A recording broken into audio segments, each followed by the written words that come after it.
Sensational. And subscribe. Like, comment, and subscribe. Like, comment, and subscribe.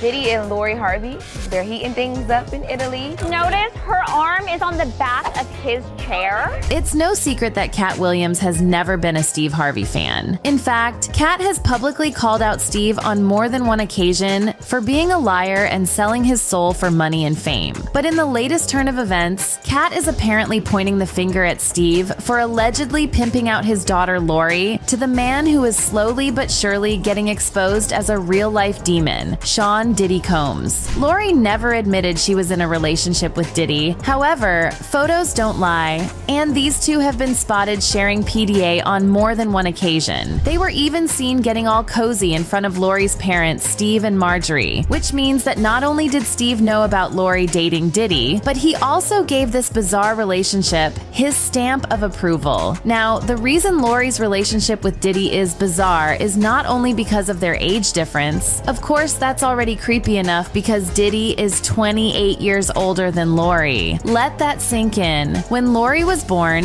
Diddy was almost 30 and already had a 5-year-old son. But there's another reason why Lori hooking up with Diddy is extremely problematic. It was recently revealed that Lori was very close with Diddy's late ex, Kim Porter. In fact, they were so close that when Kim died, Lori shared a now deleted Instagram post, referring to Kim as her mama. And yet, just months after Kim's sudden and mysterious passing, Lori started an affair with Diddy, and Steve Harvey, the self-proclaimed relationship guru, approved of this? Well, no wonder people are looking at Steve Harvey sideways, especially now that Diddy is getting exposed for all kinds of vile things, from putting his hands on women to trafficking teenagers. And one of the people who is probably now saying, "I told you so," is Cat Williams, because Cat has been trying to warn us for years that Steve is the complete opposite of what he portrays himself as in public. But what exactly did Cat say about Steve and Diddy? And is it really true that Steve pimped out Lori to Diddy? Let's get into it. That's in his autobiography, sir.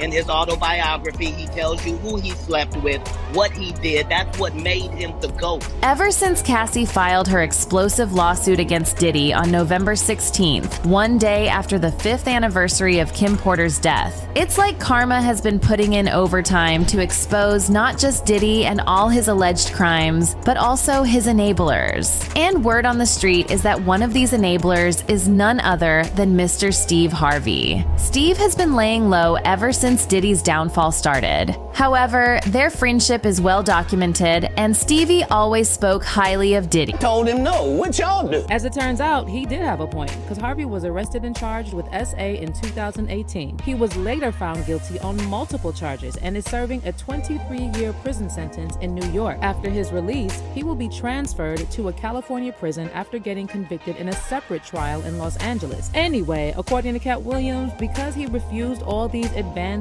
and shortcuts, every time he walks in a room, heads go down. And while to other people the heads go down because they see him as just a regular old comedian that's bitter and jealous, to his face, he is the king that walks in. One they have to respect because he's not taking the shortcuts and he's not been funded. Cat even said that they pay people like him not to talk about things they don't want you to talk about. But clearly he hasn't been receiving any checks because he also fired shots at fellow comedians. And every time he mentioned somebody, I personally was on the floor with laughter. For starters, he likened Cedric the Entertainer to a walrus and accused him of stealing one of his jokes in the 90s. Next, he moved on to Kevin Hart. And about Kevin Hart, Kat said that he is an industry plant, alleging that his success has not been organic because he already had movie deals when he got to Los Angeles, and no one in Hollywood has a memory of a sold-out Kevin Hart show. Once he got to Steve Harvey, he said that Steve plagiarized the premise of Mark Curry's sitcom Hanging with Mr. Cooper for the Steve Harvey Show, and said that Steve couldn't be a movie star because he doesn't have range and looks like Mr. Potato Head. Not Mr. Potato Head, y'all. The next person to receive a bullet was Ricky Smiley, and Kat said that he was lying about his role in Friday After Next originally being intended for him instead. Then he said that he put a clause in his contracts that he would not work with Ricky Smiley moving forward unless he's in a dress, because he and Tyler Perry can't play a man to save their lives. lives. Once again, Tyler Perry was somewhere just chilling, drinking some lemonade when he got one of them strays. But then again, Cat Williams has also been blasting Tyler Perry for years.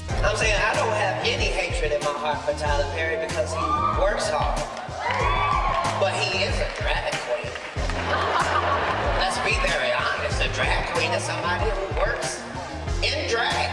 Now, several of Cat's targets responded to the bombshells he dropped, including Cedric the Entertainer, who wrote in an Instagram comment, "Revisionist history. Regardless of whatever Cat's opinion, my career can't be reduced to one joke Cat Williams claims is his. All that tough talk is corny AF. I'm a grown man, and none of that ish gonna go like you think. You do you, and I got this over here." Kevin Hart also responded in a post on X, calling Cat Williams' comments honestly sad and attaching a trailer to his movie Lift. On the other hand, Smiley said on his radio show that he had no reason to lie about the casting for Friday After Next, adding that there was no way in hell he could have executed that role like that, and he was glad they made that decision. As far as Diddy is concerned, he is yet to respond to all the bombshells. But what could he even possibly say? He probably won't respond. But let me know what you think of Cat Williams firing several shots at Diddy and fellow comedians in the comments section down below. Do you think he's only spitting facts, or is this just another attempt to stay relevant in the industry? Also,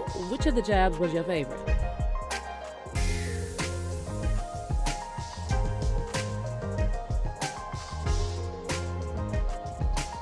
Still holds a major grudge against Diddy, and he takes his time to call him out and mock him every chance he gets. And knowing how petty 50 Cent is, he has been speaking a lot on Diddy. For example, when Diddy got arrested a couple years ago for putting his hands on his son's coach at UCLA, 50 posted several memes on Instagram mocking him. However, Diddy had always maintained that there was no bad blood between him and 50, saying, "I have no beef with 50. He loves me. Do you really think that's hate? When you really break it down, you've been out here a long time. You know he loves me." When he does that, it's like funny to me. I don't really take it personal. I know he has a different sense of humor. He's just not in my life. We don't have to never cross paths. And I would never say nothing negative about him, because that's just not me. Sometimes people that feel like they don't like you and they act like that, they really love you. There's also the fact that he keeps speaking on Diddy's sexuality and calling him gay. Like the time he shaded Diddy on IG and said, "Sorry, I can no longer help you guys. Soon you will all be gay and happy.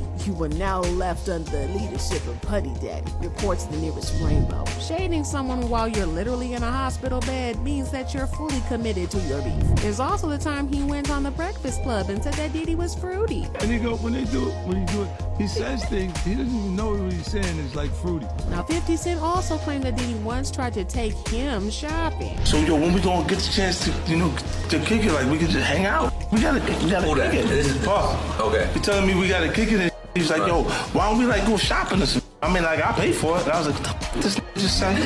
And that time he claimed that Diddy's parties were not just parties, but giant freak-offs where all kinds of wild stuff happened. He posted this picture of Lil Baby and said, "See, this is why I don't go to no party Puffy and them at. The F going on here. Get the F off my young man. What the F?" So when Cassie filed her lawsuit, we all knew that 50 was going to jump right on it. And he did not disappoint. He said, "Brother love, brother love, brother love. You out here looking crazy as a mug." He clearly kept his ears to the streets, because the moment Diddy announced that he and Cassie had settled, he trolled him again, saying, "Paid that money real quick. Should have done that before the sharks saw the blood in the water. And here they come. 5, 4, 3, 2, 1. Every woman he put his hand on." But he didn't stop there, because he then announced that he was working on a documentary about Diddy. He tweeted, "Diddy do it? Coming soon. GLG, Green Light Gang," and another one. He also said, "Rapper. I thought Diddy was a billionaire music mogul. If he's smart, he'll file bankruptcy now. Anyone with real money knows why I'm saying this. I'm the best producer for the job, guys. Here come the receipts." So 59 here to play with Diddy. Listen, if there was one person you do not want to make an enemy of, it's 50 Cent. Because that man is forever petty as F. And he will not step at anything to not troll you. Well, he got another chance to troll Diddy when a fourth woman came forward to accuse Diddy of allegedly SAing her when she was only 17. The woman filed anonymously, and she went by the name Jane Doe. Pretty. Bye, Felicia. Be the best you can be. Love your family, love your friends, spread love, not violence, traffic virus. As always, peace.